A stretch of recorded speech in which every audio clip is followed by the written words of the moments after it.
Hello, everyone. Hi, Elif. back. Hi, Jono. We are back for another episode.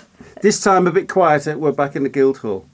Yeah, we are back in the Guildhall School. I can still hear some percussion. There's some percussion, but it's not like the African music we were getting in the Cafe Auto last time.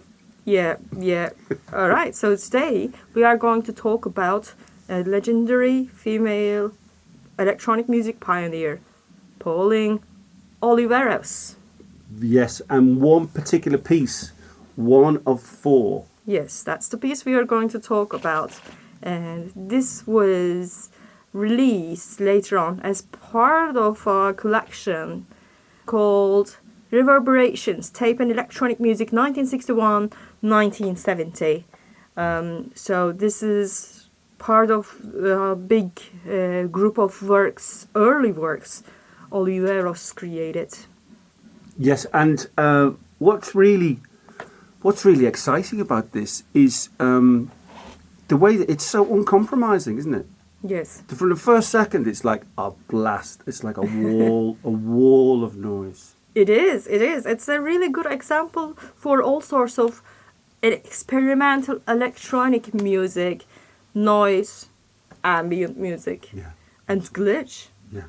So I think the reason I particularly wanted to pick this piece is because this is an example of her early works, and I do not see much about it around. Rather, people talk about deep listening. Yes. And I understand it. Yeah. Yeah, that's a choice, and it's really important also. Well, the thing with deep listening is it's such an important concept for, it's like people don't listen much to Schoenberg string quartets, but they all know about serialism. You know what I mean? So because she made like a very important kind of conceptual step that's gone into the kind of canon as something that you need to know about. That's Definitely. what people talk about rather than listening to the music. You know? It's really, really important to talk about that too. But in this episode, we will talk about a particular one. Yes, good. No, I'm not I banning. spent 3 hours researching deep listening this morning. No, of course, that's very much welcomed. Please, people who are listening to us, please don't misunderstand my point. I just wanted to say this is an early work, and this is an early example of her music, and it also stands out as a different example among its pioneers. Yeah. That's why I think it's really important to talk about it. Well, when you say early, we're talking about 1966. Yes. So that is really ahead of the game, ahead of a lot of music that we consider groundbreaking. So it's very early. And I think it's important to point out that it was created, I wouldn't say composed, I would actually say created in Toronto, in Hugh LeCain's studio. Hugh LeCain, who we spoke to a couple of weeks ago. Yes. Yeah, we talked about a few weeks ago. And this was created in Toronto Electronic Music Studio. And it was released by CBS channel in 1966 alongside two young composers, then young. Yeah. And unheard of, new kids on the block. Yeah. One was Steve Reich. Came out, and the other was Night Music by Richard Maxfield, and these were all released in the same album by CBS. And at the time, it was an improvisational project. Was not planned to sound this way. Yeah, it's also interesting if you think of Oliveros as a woman in a man's world, which is very much how she felt. Yeah. When you read what she writes, she did feel excluded. There was a lovely story that she was presented with a prize somewhere as a leading lady in electronic music. This was early on. This was like 67 or something. Lady. And she accepted the prize, but then immediately said, "But please don't use the term lady, because that belittles." She did write an article on the New Yorker. Yes, It was around the 80s, must be. And it's called something like Not Your Lady. Yes, yeah. I think that was in response to that, actually. Yeah. And again, in the context, I mean... don't call them lady composers. Yes, don't call them lady composers, exactly. And also in the context of that release in the 60s, you know, with the Steve Reich piece. Okay, it's politically charged, come out, but it's sonically gentle. It's just a human voice, isn't it? Yes. This is a full-on assault on the ears right from the beginning. And so any kind of like leftover ideas of femininity in music. She challenges them with the music. Straight away. Not only with her attitude in general, but, you know, the music is so harsh and it goes beyond the norms and the social gender roles people imagine for electronic music in itself also.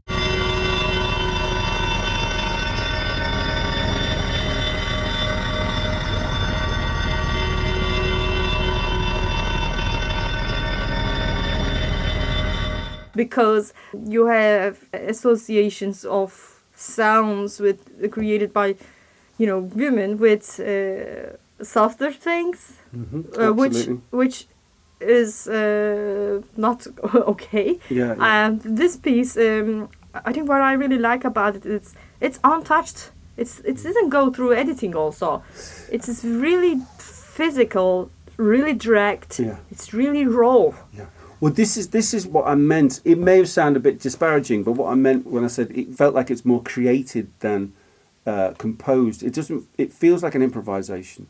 It is an improvisation. Yeah. And you get that feeling that she's actively shaping the sounds as they're going along in real time, which is very much a break from the classical concept of a composition, you know, like the lonely genius having an idea in their head, you know, making a plan of it and then realizing it. This is getting the gear together and making it happen. That's a really good insight you came up with. I think I never thought about it that way. It really is distant from that typical scene where you imagine this lonely artist, painter or whatever, composer. Absolutely. But it is something but in a way, you see that it's a bit more related to what happens in popular music, in commercial music, in a way, in that, you know, you the composition in some respects is how you organise the equipment. Yeah. So you set the gear up and then you go for it, and then you find out what's going to happen, how it works.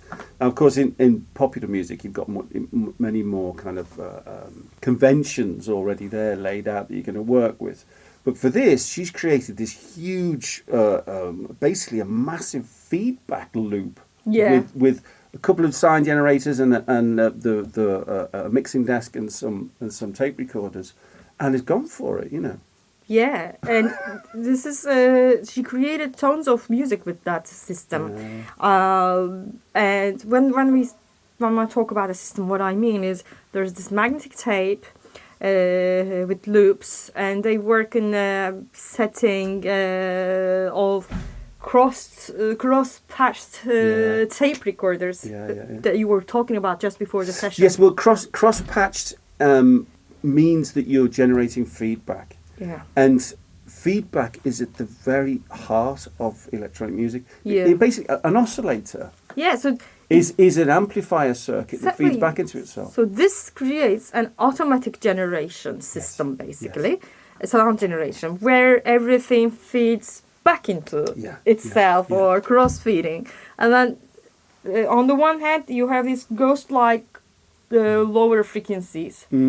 Ooh. And then on the other hand, you have the interference of playing. All right, that was not a good impression of it. Maybe I edited it out. So my point is, you have on the one hand the ghost-like tones, lower tones, and on the other you have the interference of very high pitched, very high frequencies, which are at the levels of 30K.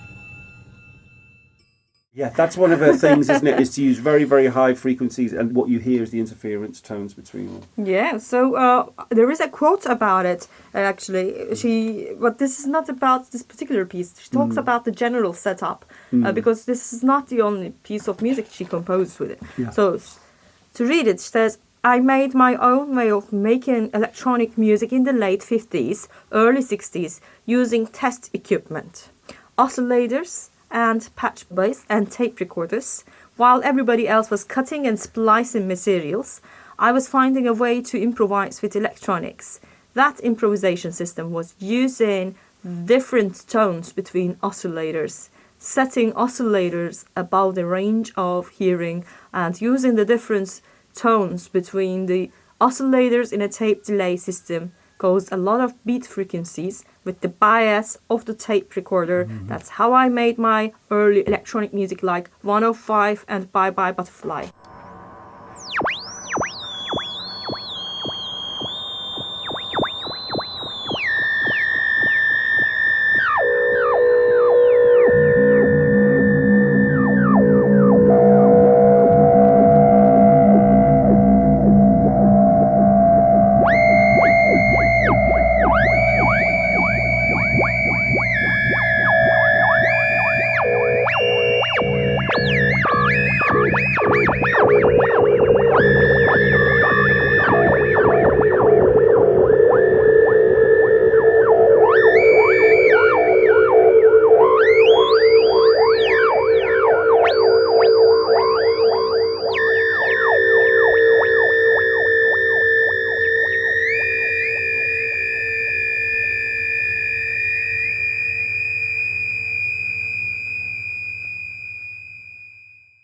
Wow, that's really clever. Using the bias, I mean, the bias is basically a super high frequency that's recorded onto tape along with your signal. Yeah. That's so high up in the stratospherically high, like really, really high frequency.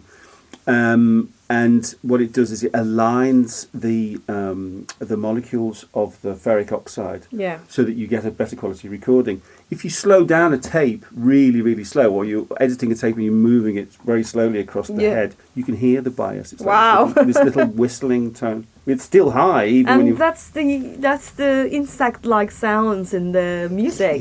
Yeah, and the intermodulation between them makes these very between the high frequencies he's adding to the bias are also creating these enharmonic spectra, so that they're much more like bells. You know, there's this and that's one of the expressive things about this piece, is it does feel like, at points it feels like an alarm. Yeah, it does. You know, it's like there's an alarm going off. It's like, you know, there's danger. You know what I mean? There are three moments that I've noticed. There is a gradual build-up in the beginning, and that's where it grows and grows and grows. That's like one of the climax points of the first part.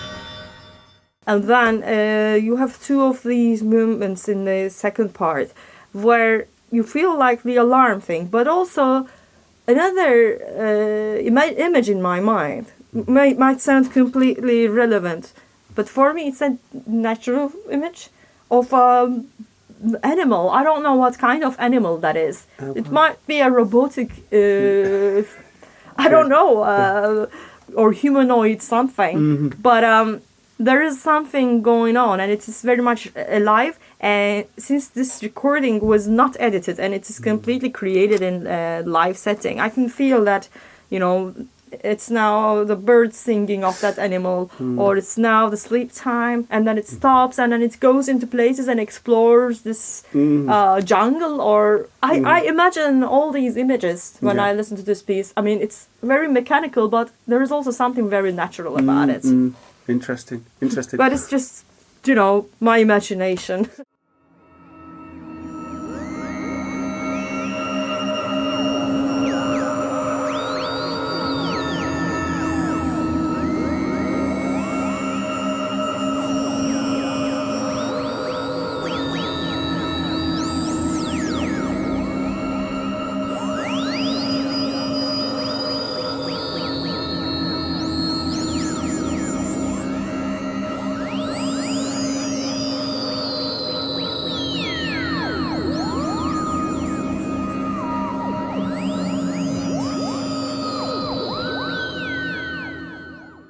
one of the things is that with feedback, I mean, this was something that I was going to mention. This Japanese composer, Toshimaru Nakamura, who came up with in late 20th century, came up with no input mixing board, which is basically using creating music just with the mixing board, plugging it back into itself so it feeds back hideously. Now I've experimented with this, and what you get is, like, because the gain structure is all over the place, the tiniest moves of the controls have massive effects on the pitch of the feedback and the sound of the feedback and the waveform. Yeah. And but it's always logarithmic. It's not linear. So the changes in pitch are not like going up a scale on a piano. They go up logarithmically, which is the way that sounds in nature occur much more. You know, so like bird song and whale song and whatever, are much more these logarithmic swoops than linear swoops. Yeah. So that may be where your little kind of natural scene comes from. My brain goes into all these places. Yes. But as I say, I mean, for me, it's much more. It felt much more like an alarm. You know, it was like someone's really trying to tell me something. Yeah, an alarm. Exactly. You were being alerted ringing on bells. something. Yeah. And also, she composed this and created this system in the San Francisco studio with these all mostly male composers. Some of them we know about in the avant-garde scene, and all of them were following the developments in Europe, the Cullen and Paris studio or BBC Electro, Radiophonic Workshop, or in the east coast of the United States, Columbia Princeton studio. Then you had this group of composers in San Francisco, and she was part of that community and collective. And she was the only woman there. And then she went beyond that. Not only, with what she became before she died, and now she's a legend, but also at a time when new things are being invented, she still stood out among that. It's so timeless. So I think that's really valuable and important to mention. And the piece is a live experiment, and it's a great example of experimental music with filters and tape feeding. Absolutely, and you know, the San Francisco Tape Center was also, you know, very, very closely connected with Don Buchler. So the synths were and the Donald Buchler. All the gear was extremely high quality and right at the cutting edge of the technology.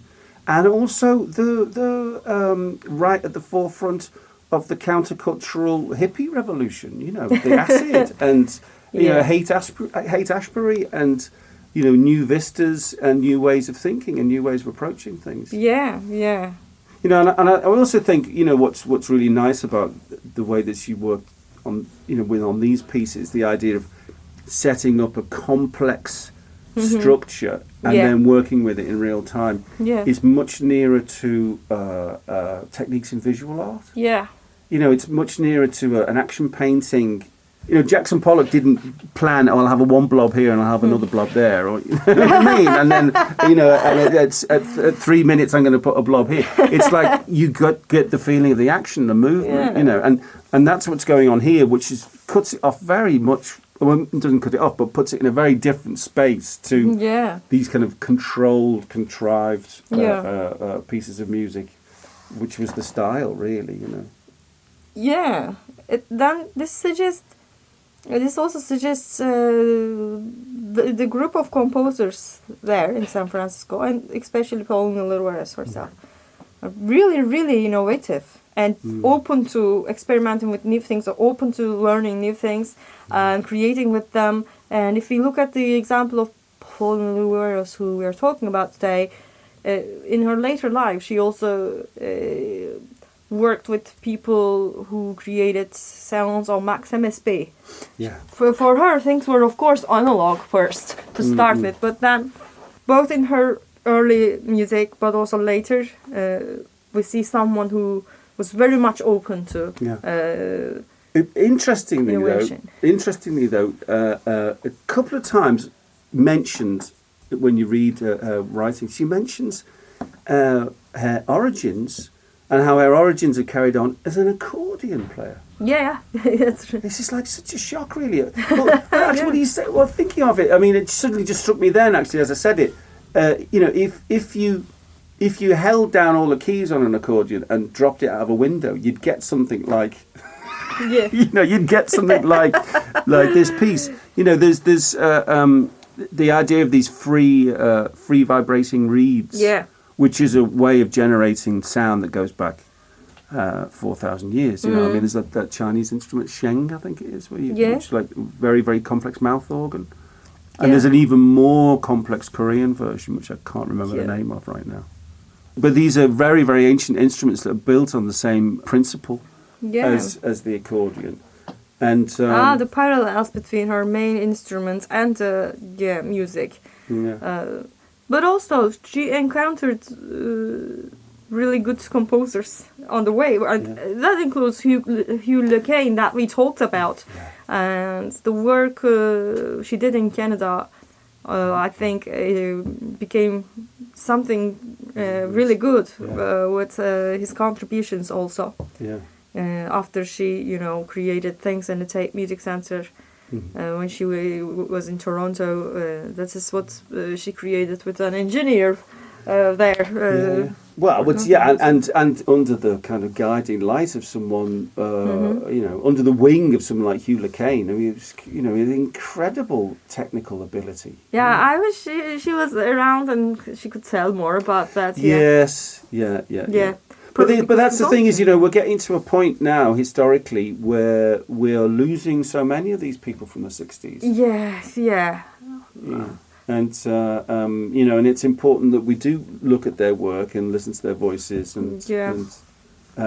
because so many of it, because there was so much so many new ideas, deep listening being one of them, that were generated from that period, that we need to approach now to make sure that we get the most out of it before all these people go, And the concept we mentioned earlier, that you research deeply, deep listening. That's going to live for a long time, of course, and that's really important.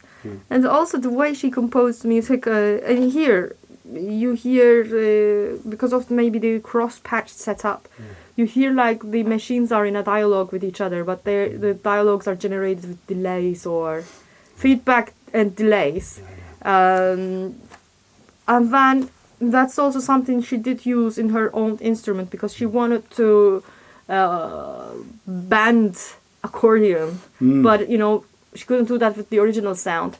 But she used lots of delays, and she manipulated the delays instead. So those are all characteristics that you hear in the music where she didn't use an acoustic instrument or her main instrument. I mean, a good point that she made in one of her pieces was one of her written pieces was about how the accordion is already a highly technical piece of equipment. It's already one step away from humanity. Not humanity, but it's a transhuman thing. It's a tool in the way that a recording studio is. So to make the sound, you don't have to use your own breath to blow in it. You don't have to generate the sound yourself. You've got the technology to do that for you. You know? And, you're using bellows and you're using reeds and stuff. So it's all one step away from the human voice, for example. Yeah.